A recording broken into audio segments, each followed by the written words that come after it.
تقبل الله منا ومنكم ውድ አድማጮቻችን እንኳን ለአረፋ በዓል አደረሳችሁ። ዛሬ የአረፋ በዓል በዓለም ዙሪያ በሚሊዮኖች በሚቆጠሩ የእስልምና እምነት ተከታዮች ዘንድ በድምቀት እየተከበረ ይገኛል። ይህ በዓል ከጥንታዊ መንፈሳዊ ትውፊት አንስቶ እስከ ዘመናዊው የኑሮ ዘይቤ ድረስ ያለውን ጥልቅ ትርጉም፣ የሀገር ውስጥና የዓለም አቀፍ አከባበር ስነ ስርዓት እንዲሁም የሚያስተላልፋቸውን መልእክቶች የምንዳስስ ይሆናል። አብሮነታችሁ ከኛ ጋር ይሁን።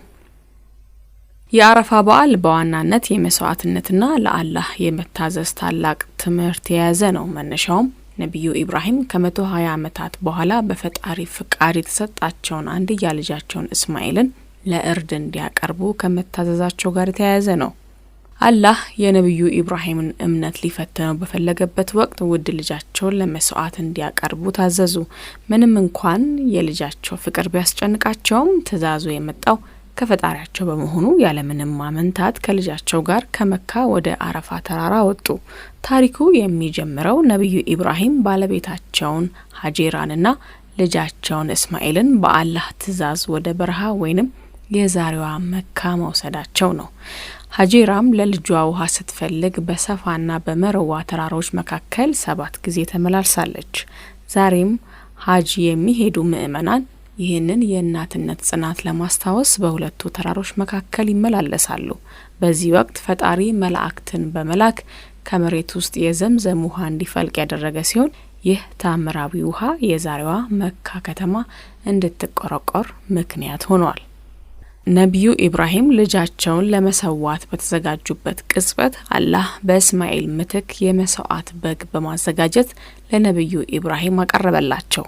በዚህም ነብዩ ኢብራሂም ታማኝነታቸውን በተግባር ያረጋገጡ ሲሆን ይህ የመታዘዝና የመስዋዕትነት ታሪክ ኢድ አልደሃ ወይንም አረፋ እየተባለ በየዓመቱ እንዲከበር ዋና ምክንያት ሆኖ ቆይቷል። ይህ በዓል የመስዋዕትነት፣ የታዛዥነት፣ የትዕግስትና የፈጣሪን ምህረት የሚያስተምር ታላቅ መንፈሳዊ ቀን ነው።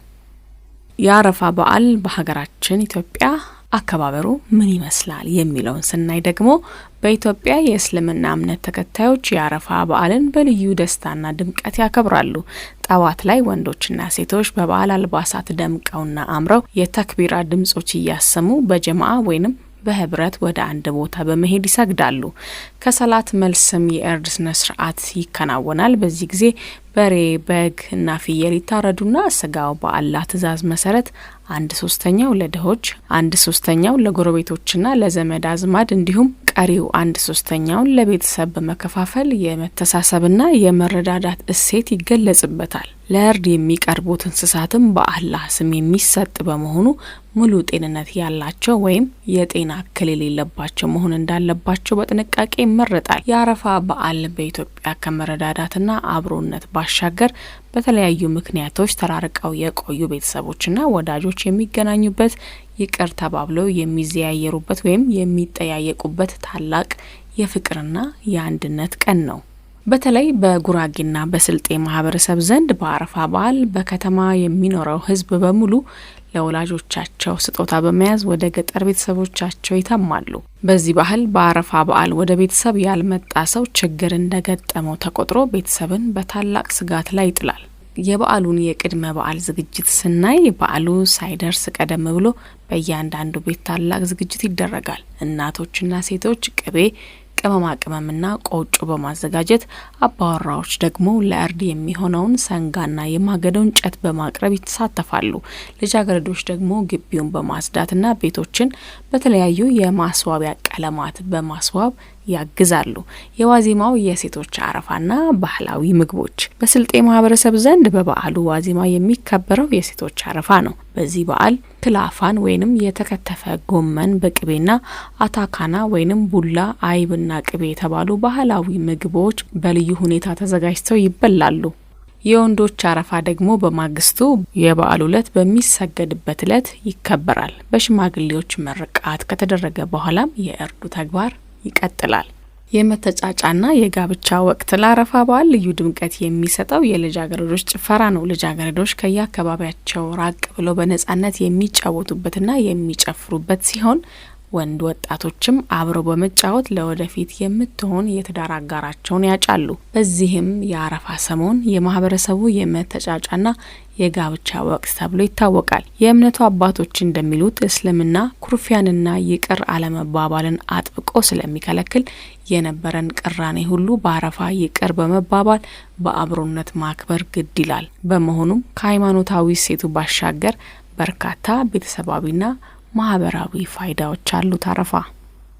ከሀገራችን ውብ ትውፊት ወጣ ብለን ዓለም አቀፉን ድባብ ስንቃኝ ደግሞ እያንዳንዱ ሀገር የሃይማኖትን መሰረት ሳይለቅ የራሱን አስደናቂ ባህልና የምግብ አሰራር ቀምሞበት እናገኘዋለን። ሳውዲ አረቢያን ስንመለከት ሀገሪቱ በሚሊዮን የሚቆጠሩ የዓለም ሙስሊሞችን ለሀጅ ጉዞ የምታስተናግድበት ልዩ ስፍራ ናት።